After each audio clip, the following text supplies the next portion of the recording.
4 नवंबर को विशाला चौकी के नान गांव में पुलिस को एक सूचना मिलती है कुछ जमीन विवाद को लेकर, और वहां पर पुलिस पहुंचती है और उसके बाद में इस घटना के 2-3 वीडियो भी वायरल होते हैं, जिसमें एक सरकारी टीचर्स को धारा 151 के तहत पहले उसे गिरफ्तार किया जाता है और उसके बाद में राजकीय कार्य में बाधा। लेकिन इस मामले में जिस तरीके से परिवार ने आरोप लगाए हैं कि हमारे परिवार को सरकारी टीचर से लेकर बाकी दोनों भाइयों को पूरी तरीके से पुलिस ने झूठा फंसाया है और पूरा परिवार बर्बाद हो गया है। वर्तमान में इस मामले की जांच जैसलमेर के एसपी के पास में है। क्या कुछ कहानी है हम जानेंगे ओम प्रकाश जी, जो कि खुद सरकारी टीचर्स है और उन्होंने ही ये सब कुछ आरोप लगाए हैं। अच्छा ओम प्रकाश जी, सबसे पहले तो मुझे ये बताओ, उस रात क्या हुआ था जब आपको ले गए चौकी के अंदर? उस रात की किस तरीके से आपने जिस तरीके से आरोप लगाए, उस रात में किस तरीके से आपके साथ में घटना हुई, किस तरीके से पुलिस ने आपके साथ में व्यवहार किया? तो सर क्या है, मेरे को घर से उठाने के बाद में सीधे गाड़ी में डाला और गाड़ी में डाल के गाड़ी के अंदर भी पीटा था। एक हनुमान राम कांस्टेबल और दूसरा था डूंगरा राम। ये दोनों ही, एक तो मेरे ऊपर बैठा और एक ने हाथ पकड़ के मुंह के ऊपर मुक्के और धिक्कों से जोरदार पीटते पीटते मेरे को विशाला चौकी में लाए और विशाला चौकी के अंदर लाके बाद में जहां पर ये कांस्टेबल रहते हैं उस रूम के अंदर ले गए और वहां पर मेरे को उल्टा लटकाया यानी ये मेरे दोनों पैर बांध दिए और बीच में लकड़ी फंसा के मेरे को पट्टों से बहुत बुरी तरह से पीटा। इनके बाद में पंखे के हुक से भी मुझे उल्टा लटकाया गया और बहुत ही बुरी तरह से बाद में नीचे यूं बिठा के बाल पकड़ के इधर उधर यूं खींचना, मुक्के बरसाना, लाठियां बरसाना, लातें, मुक्के, धिक्के, जो उनको मारना था। इतनी नरक की यातनाएं सर आपने इतना तो शायद कोई फिल्म में भी नहीं देखा था। इस अंदाज ने मेरे साथ बर्ताव किया था और मेरे को पूरी रात पीट पीट के मेरे शरीर पूरे में खून फूट गया था, तलवों में खून फूट रहा था, मुंह पूरा यूं सूजन आ गई थी जोरदार। और दूसरे दिन बाद में ये चोटें क्या किया, पूर्व की चोटें बता दी कि ये आपस में झगड़े के दौरान चोटें आई हैं, जबकि मेरा किसी से कोई पूर्व में झगड़ा वगैरह कुछ भी नहीं हुआ था।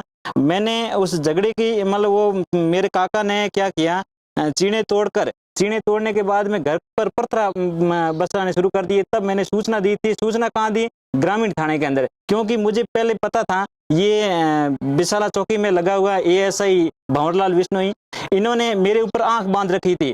क्योंकि पहले हम एक बार मेरे माता पिता के साथ में मैं भी चौकी में गया था, कोई इन्होंने क्या है वो चीने वगैरह तोड़ दी तो पिताजी ने मुकदमा किया तो मैं भी साथ में चला गया। तो भंवरलाल बिश्नोई ने उस समय बाकी कांस्टेबलों को बुलाकर मेरे पिताजी के साथ में धक्का मुक्की की और हमें धक्का देकर गाली गलौज कर हमें चौकी से बाहर भी निकाल दिया और मेरा फोन भी छीन लिया था। तो फोन छीना तो मैं यहाँ आनंद जी एसपी उस समय थे, तो एसपी के पास में आया और मैंने उनकी शिकायत दर्ज कराई। मैंने कहा सर हम वहाँ चौकी में गए और हमारे साथ धक्का मुक्की भी की, हमारे साथ गाली गलौज की और मेरा फोन तक छीन लिया है। तो सर ने वापिस से उनको जांच डिप्टी जी को दी थी, डिप्टी जी आनंद जी राजपुरोहित, और बाद में आनंद जी ने इनको बुला के जब फोन वगैरह चेक किया तो उसके अंदर कोई रिकॉर्डिंग वगैरह कुछ भी नहीं थी। तो उन्होंने फोन दे के वापिस उस एएसआई भंवरलाल को बहुत डाटा भी, इस कारण उसने आंख बांध ली थी। मेरे को बाहर आने के बाद उसने चैलेंज भी किया था कि तेरे को मास्टर की नौकरी करना बुला दूंगा। सर इस प्रकार इन्होंने आंख बांधकर मेरे ऊपर ये इस प्रकार का बर्ताव किया है।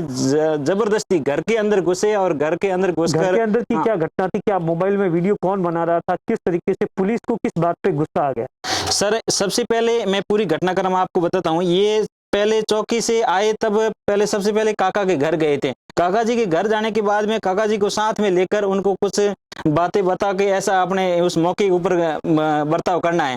वहां पर मेरे पिताजी को बुलाया। पिताजी को बुलाने के बाद में पिताजी के साथ गाली गलौज की और वहां से सीधे ही वो पिताजी भी आ गए थे घर पर और बाद में वो भी पीछे पीछे आए और मेरी पत्नी खेमी जो कि घर के गेट के आगे खड़ी थी और गेट के आगे खड़ी, तभी उन्होंने क्या उन खेमी को धक्का मुक्की करके जबरदस्ती घर के अंदर घुसे और बाद में सीधे मेरे पिताजी आगे, आप वीडियो के अंदर देखना, उसमें मेरे पिताजी यूं हाथाजोड़ी कर रहे हैं और बोल रहे हैं कि हम घर के अंदर घुस के छूटे हैं, बड़ी मुश्किल से पत्थर से पूरा घर भर दिया है।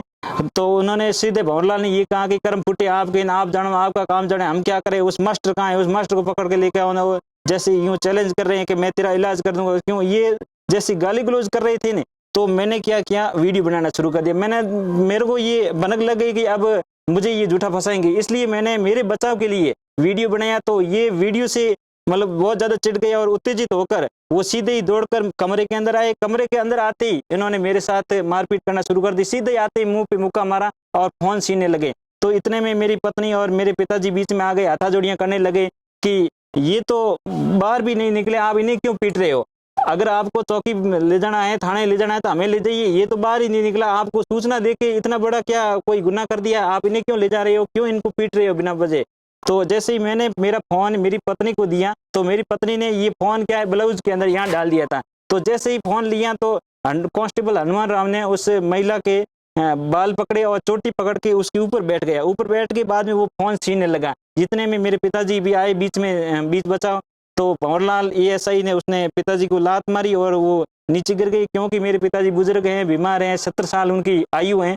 तो उनके बाद में मतलब एक तालिबानी तरीके से मेरे को घर से उठाया और घसीटते घसीटते पीटते पीटते मेरे को गाड़ी में डाला और गाड़ी के अंदर सर बाद में ये मेरे साथ मारपीट की और बाद में चौकी के अंदर फिर लाई। क्या हुआ? फिर जैसे पहले तो आपको 151 में गिरफ्तार हाँ। किया और उसके बाद सर पहले ही सबसे पहले 151 के अंदर पाबंद किया और दूसरे दिन जमानत लेने के लिए मेरा भाई मेरे से छोटा है गोरखा। अब मेरे पीछे कार्रवाई करने वाला कौन? मेरे माता पिता दोनों ही अनपढ़ हैं और बुजुर्ग हैं, बीमार भी हैं।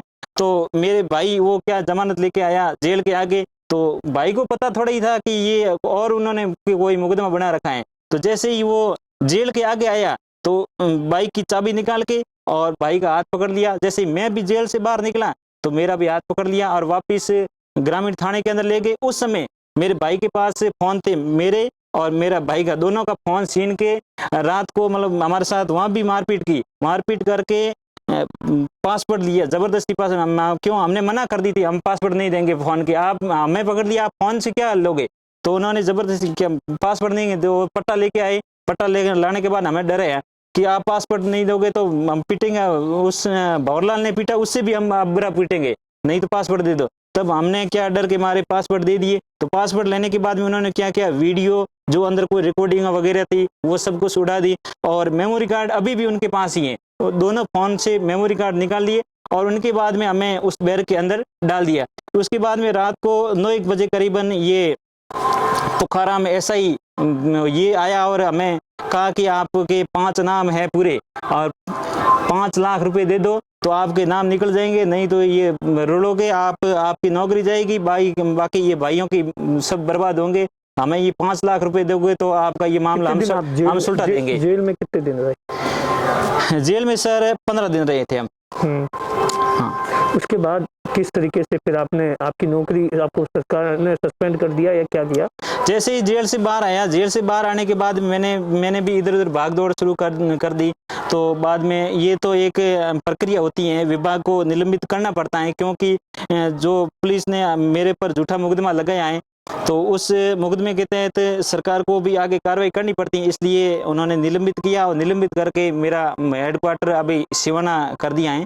अभी मुझे वहाँ जाना पड़ता है सर। तो उसके बाद आपने न्याय के लिए कहाँ इस पूरी घटना को लेकर अपनी बात रखी? क्या आपको न्याय मिल पाया अभी तक?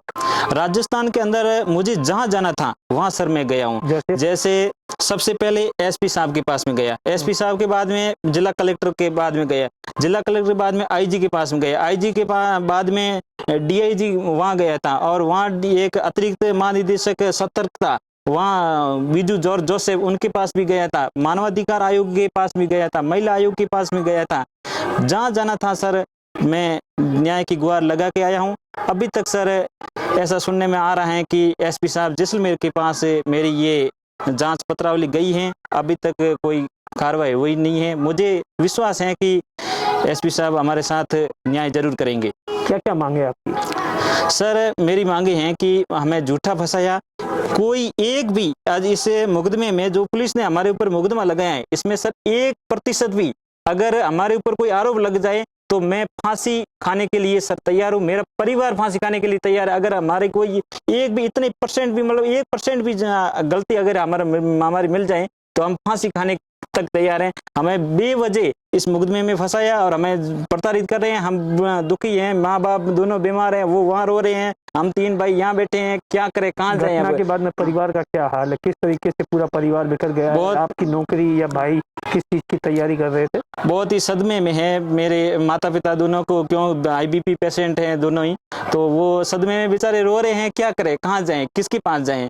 अब सब जगह, अब पहले तो ये थोड़े थोड़े ये पुलिस वालों को बचाने के चक्कर में ये भी ये नहीं तो ये हाथों हाथ SP साहब एक्शन ले लेते तो ये इतना मामला बढ़ता ही नहीं। ये पुलिस वालों को बचाने के चक्कर में तो इतना मामला हुआ है। अब ये इन्होंने कू करते कर तो दिया है, अब इनको बचाएं कैसे? अब बचाया नहीं, वो मेरे को आगे न्याय की प्रक्रिया किस प्रकार ये अब करेंगे। तक की जो जांचें हुई है उसमें क्या, उसपे जो आपने जहाँ पर भी डिमांड की, चाहे SP के पास में या बाकी किसी के पास में, उनकी कोई जांच वगैरह हुई, उसमें क्या बात सामने आई है? अब जांच तो सर क्या, मैं आपको ये बता दूं कि ये बिसाला चौकी से बाद में मेरे को जब बाड़मेर शहर के अंदर लाए, वहां पर बिसाला के अंदर एक डॉक्टर लगा हुआ है जिसका नाम है रोहित जोशी। वो रोहित जोशी यहाँ बिसाला गया बाड़मेर शहर के अंदर तनसी सर्किल, वहां पर आया, वहां पर मेडिकल बनाया मेरा। 4 तारीख को मेरे को गिरफ्तार किया और 5 तारीख को मेरा मेडिकल बनाया और उसके अंदर डेट लिखी 4 तारीख की। अभी आप सर उस डॉक्टर की और भंवरलाल विश्नोई, इन दोनों की ये कॉल रिकॉर्डिंग या लोकेशन ट्रेस करोगे तो आपको सब दूध का दूध पानी का पानी हो जाएगा। इन्होंने इतनी घिनौनी हरकत की है सर, मैं तो इनको ये लोक सेवक कहने के लायक नहीं है। मेरी नजरों में ये एक राक्षस से भी ये गुजरे हैं, क्योंकि मेरे साथ शायद इतनी मतलब राक्षस भी नहीं करते, इतना मेरे साथ बुरा बर्ताव किया है, मेरे को उल्टा लटका के सर बहुत ही बेहरमी से पीटा है सर। अब देखिए, ये सरकारी टीचर ओम प्रकाश है जिन्होंने बताया कि किस तरीके से झूठे मुकदमे के अंदर पुलिस ने उन्हें फंसा दिया और उसके बाद में आज परिवार का ये हाल है। खुद नौकरी से निलंबित है, वही दोनों भाई रीट की तैयारी कर रहे थे, उनका भी बुरा हाल है। अब इन्हें जैसलमेर SP के पास इस पूरे मामले की जांच है और उन्हीं से उम्मीद है। लेकिन जिस तरीके की घटना और परिवार और ओम प्रकाश जी आरोप लगा रहे हैं, वो यकीनन कई सवाल खड़े करती है और इस सवालों के जवाब पुलिस ही दे सकती है। कैमरे के पीछे अश्विनी रामावत है, मैं आपका साथी दिनेश बोहरा।